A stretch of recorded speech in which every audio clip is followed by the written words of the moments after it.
nakarating ulit sa Lindell Residence sa San Nicolas, San Pablo.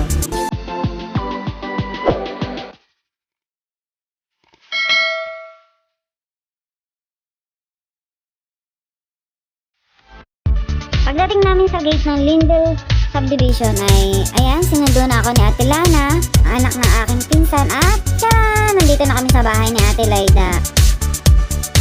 Siya po ang may-ari ng takoyaki dito sa San Nicolas Lindell Subdivision na binabalik-balikan ko dahil masarap at sulit dahil sobrang laki ng gawa niya. Ang business ng takoyaki ang pinakaunang content ko dito sa aking YouTube channel. After 8 months, muli kong matitikman ang kanyang luto.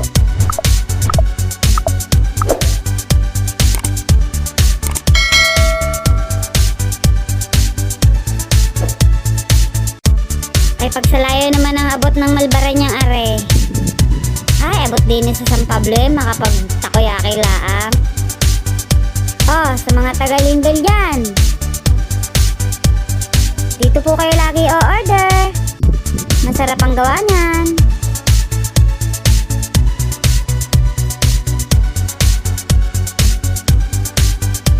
Kung titingnan akala may kadaling lutuin ay inang. Yan ay kinatatakot ko, ang pilantik ng mantika. Oh, sinong hindi mabubusog sa laking are? Sa isang order po ay may 4 pieces. Depende po sa flavor ang price na inyong o-orderin.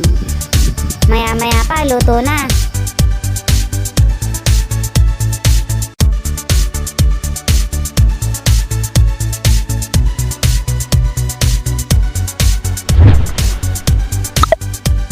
Yo, luto na!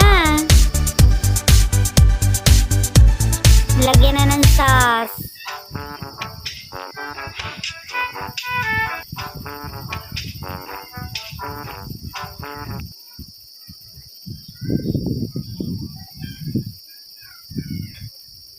Sinunod na mayonnaise.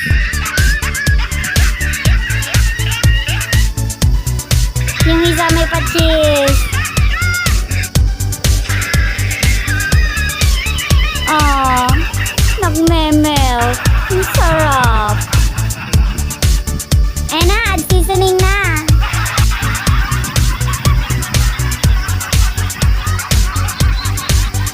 Are ang aking favorite. Ang sarap ng aking topping.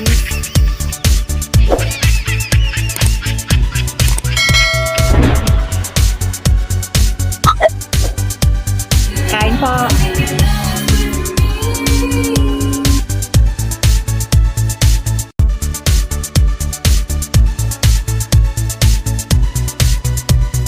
Ay ina, ang sarap. May kasama po ako dyan na nakikipagpalitan ako ng flavors. Minsan iniisip ko kung magda-diet ba talaga ako. Ang sarap kumain. Ay inang.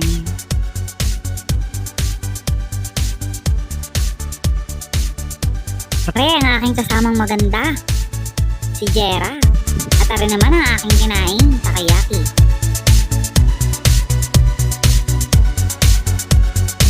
Salamat pong muli sa inyong panonood. Bye-bye!